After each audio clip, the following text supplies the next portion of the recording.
Salut les Veriens! Et bienvenue dans votre émission d'actu À cœur ouvert.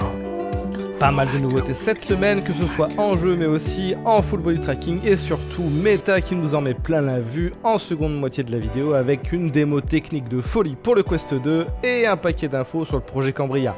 Allez, c'est parti! On commencera cette semaine par un peu de tracking puisque les gants Quantum Meta Gloves de Manus sont dispo à la précommande. Le meilleur du tracking des doigts sans drift vous coûtera la modique somme de 7500 € et 5500 si vous possédez déjà du matos de Manus. Et pour bien moins cher que ça, des chercheurs de l'université Carnegie Mellon ont fait la démonstration d'un système de suivi du corps en utilisant des caméras montées sur les touches pour obtenir une meilleure vue du corps de l'utilisateur. Il y a encore du boulot puisqu'il est déjà dur de traquer avec de l'optique fixe le corps d'un joueur, donc rajouter à ça les mouvements des bras qu'il faut compenser, c'est pas une mince affaire technique, mais c'est très encourageant pour la suite, surtout si une grosse firme avec de gros serveurs met les moyens financiers pour résoudre les divers problèmes techniques liés à cette méthode.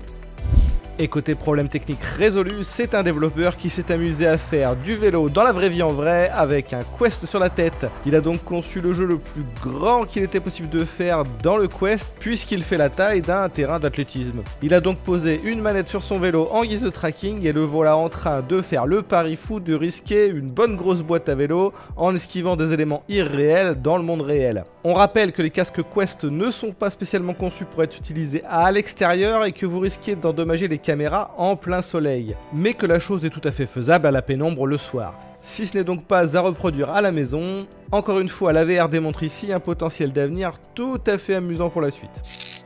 Est-ce que Ultimate sera amusant pour la suite? La réponse est peut-être déjà là grâce aux toutes premières images de gameplay. Le jeu de Resolution Game proposera donc de tirer sur un ballon avec des missiles pour tenter de marquer des buts. Le titre se jouera en 1 contre 1 ou en 2 contre 2 et surtout, il utilisera du déplacement par node, ce qui évitera tout problème de cinétose et permettra donc à tout le monde de profiter du titre. Une poignée de mechas différents a été présentée, mais ils semblent tous disposer du même armement. Seule la couleur des explosions diverge et celle-ci semble parfois masquer un peu la lisibilité de la scène. Comme toujours en VR, seul un avis manette en main permettra d'avoir un verdict sérieux, mais dans l'ensemble, ça a déjà l'air pas mal. Ce qui a l'air pas mal aussi, c'est le jeu de mecha World Mech qui se dirige vers le Quest 2, 32 mechas au menu, 5 maps différentes, 4 modes de jeu, Team Deathmatch, Domination, Assault et VIP, et 20 niveaux pour la campagne solo. Les affrontements seront composés de 2 équipes de 4 joueurs et ils devraient arriver sous peu puisque la fiche Oculus est déjà disponible avec inscrit, bientôt disponible. En juillet, donc bientôt disponible également, c'est The Twilight Zone VR qui arrive avec un nouveau trailer. Ce jeu, basé sur la série éponyme Aux frontières du réel, proposera 3 récits originaux qui relèvent de différents genres comme l'horreur et la science-fiction. Ces expériences exploreront des événements surnaturels et des torsions surréalistes de la réalité. La bande-annonce présentée laisse en tout cas entrevoir un tout petit peu d'éléments in-game grâce à de la réalité mixte. On n'en sait toujours pas davantage, le jeu sera lancé sur Quest 2 dans un premier temps et une version PSVR est également prévue. Peut-être aussi sur Quest et PSVR, mais en tout cas moins radin sur le gameplay, les Français derrière Propagation Paradise Hotel nous dévoilent un trailer un peu plus conséquent de leur jeu. On rappelle que le premier est une petite tuerie avec notamment la veste haptique de chez Beaptix et qu'on attend donc cette suite avec beaucoup d'impatience. Wanadev Studio propose donc 4 minutes de gameplay en pré-alpha rempli de pièces sombres grouillant d'ennemis morts-vivants. Il ne s'agira donc plus d'un jeu de tir par vague mais bien d'une campagne solo complète avec des éléments traditionnels de survival Aurore, comme des ressources rares à récupérer et des énigmes à résoudre. Le jeu est prévu pour une sortie en fin 2022 sur PC. Allez, c'est le moment de... l'instant des contracts. Notre moteur chouchou, l'Unreal Engine, a encore frappé. Une démo a fait vibrer toute la toile puisqu'il est devenu quasiment impossible de différencier les images en temps réel du moteur de la réalité. En tout cas, pour ce qui est rendu avec la lumière du jour via Lumen. Malheureusement, la démo n'est pas disponible en VR pour la tester nous-mêmes, bien qu'elle ait été réalisée en VR pour obtenir des mouvements de caméra hyper réalistes. On vous laisse le lien pour vous rincer l'œil dans la description. Et à côté de ça, nous, on fait un travail sur une démo, mais on ne sait pas pourquoi toutes les textures d'un coup s'affichent en low résolution dans le moteur de toutes les maps du projet et à l'enregistrement vidéo également. Ça fait tout de suite moins rêver, hein. Il y a une mauvaise manip qui a été faite, mais pour l'instant, on trouve pas quoi. Allez, actu suivante. On continue avec l'Unreal Engine puisque Meta a décidé de nous proposer une démo technique optimisée au maximum pour le MetaQuest 2. Chose que l'on fait plutôt au lancement d'un casque, ce qui laisse à penser que le Quest 2 a encore un bon moment à tenir sur le marché.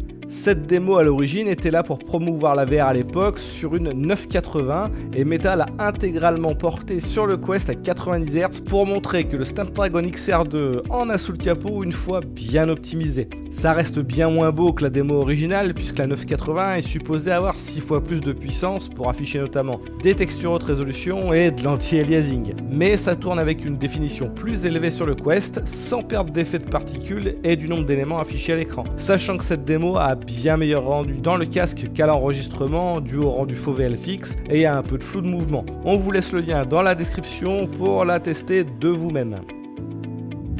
Et vivement qu'on puisse tester de nous-mêmes le projet Cambria qui se dévoile encore un peu plus. Le prochain casque autonome haut de gamme de Meta qui devrait arriver sous peu mais à fond en avant la réalité mixte. Puisque l'une des principales nouveautés est le passage aux caméras en couleur et en haute définition. Celle-ci étant 3 fois supérieure à celle du Quest 2 et le tout est couplé à un capteur de profondeur IR dédié. Tout ça permettra de la réalité augmentée de grande qualité. Meta a donc présenté une démo intitulée The World Beyond.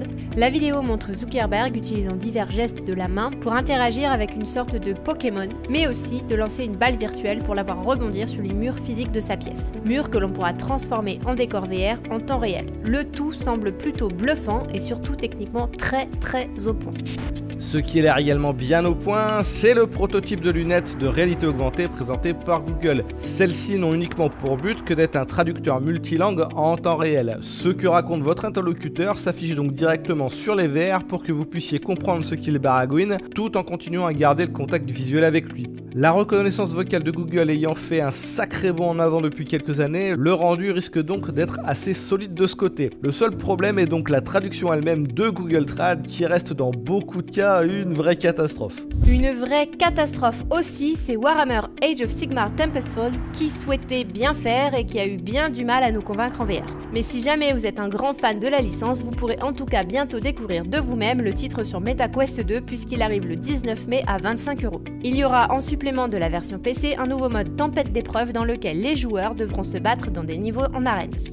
Un peu plus ouvert, c'est Omega Pilot qui est disponible cette semaine et l'a fait savoir par un nouveau trailer de lancement. Le jeu en accès anticipé sur Steam, sur SideQuest et via l'AppLab vous propose donc des courses de vaisseaux effrénées. Et non, il ne s'agit pas d'une copie de Wipeout. Pas de boost sur le terrain et pas d'armes pour freiner l'avancée de vos adversaires. Il faudra uniquement maîtriser le pilotage et ne pas faire partie de la team fragile parce que ça tourne dans tous les sens à grande vitesse. Si vous êtes intéressé, le titre propose 11 courses et de la customisation de bolides volants pour 11,50 €. Sans doute pour un peu plus cher que ça, le fabricant d'accessoires Kiwi a annoncé sa version de la sangle avec batterie du Quest 2. On rappelle donc que celle-ci, en plus d'être incassable, contrairement aux sangles concurrentes, a un système flip-up qui permet de lever le casque pour voir facilement l'extérieur le temps de se rafraîchir avec un verre d'eau pendant l'été. La batterie intégrée permettra en tout cas 4 à 5 heures de jeu et sera parfaitement intégrée à la sangle, mais on n'a pas encore de date de sortie. Allez, il est l'heure de la question.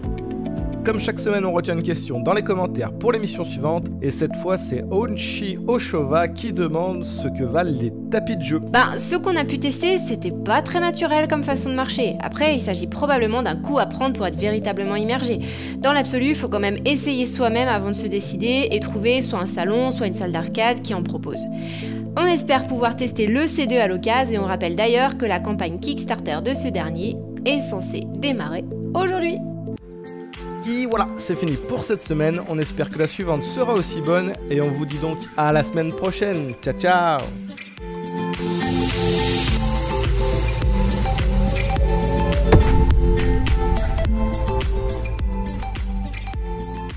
Bon, premier test assis en mode flemme. Mais bon, va falloir associer un tracker au siège parce qu'il bouge pas. Donc va falloir faire un truc là pour que ça bouge en même temps. Sinon, ça traverse partout. C'est marrant mais il y a du boulot et ça prend un temps de dingue. Mais bon, ça les vaut.